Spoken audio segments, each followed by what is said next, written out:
วันที่ 12 มิถุนายน 2025 วิทยาคารสันติบาลประชาชนกระทรวงป้องกันความสงบได้จัดปาฐกถาพาวงปิดล้อมศัตรูของกองพันที่ 2 วีรชนที่ธงไหหินแขวงเสียงขวางครบรอบ 66 ปี วีรกรรมต้นคูกอย่างมหัศจรรย์ของบรรดาผู้นำพรรคและแนวราวหักชาติครบรอบ 65 ปี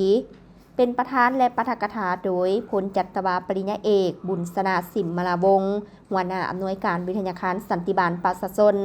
มีคณะผักคณะอำนวยการพนักงานครูอาจารย์และนักศึกษาเข้าร่วมพลจัตวาปริญญาเอกบุญสนาสิมมลาวงศ์ได้เล่าคืนการพาวงปิดล้อมศัตรูของกองพันที่ 2ในวันที่ 18 พฤษภาคม ปี 1959 ซึ่งแม่นไซสนะอันใหญ่หลวงของกำลังประกอบอาวุธภายใต้การนำพาของพรรคเป็นเหตุการณ์ประวัติศาสตร์อันสำคัญของชาติของกองทัพและเป็นบทเรียนอันล้ำค่าที่สุดให้แก่ขบวนต่อสู้ในการญาติเอาไซสนะในระยะต่อมาซึ่งแสดงให้เห็นมูลเสื้อต่อสู้บ่ยอมจำนนของบรรพบุรุษและประชาชนลาวผู้รักชาติที่สามารถทับมางกลอุบายของพวกจักรพรรดิและลูกแหล่งตีนมือที่หวังดับมอดกำลังปฏิวัติให้ดับสูญและยังแสดงให้เห็นถึงความบริสุทธิ์พุทธพองความจงหักภักดี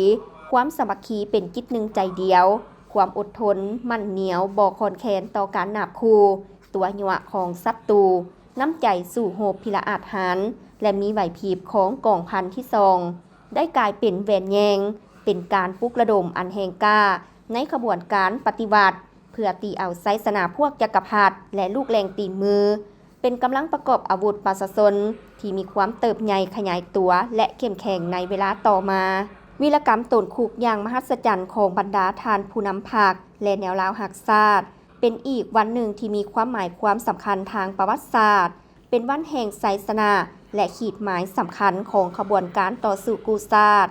ซึ่งบรรดาทานผู้นำและแนวราวหักชาติทั้ง 16 ทานสามารถตนออกจากคูกของศัตรูที่มีการป้องกันอย่างแน่นหนาในวันที่ 24 พฤษภาคม ปี 1960 และสามารถกลับคืนสู่ฐานที่มั่นของการปฏิวัติได้อย่างปลอดภัย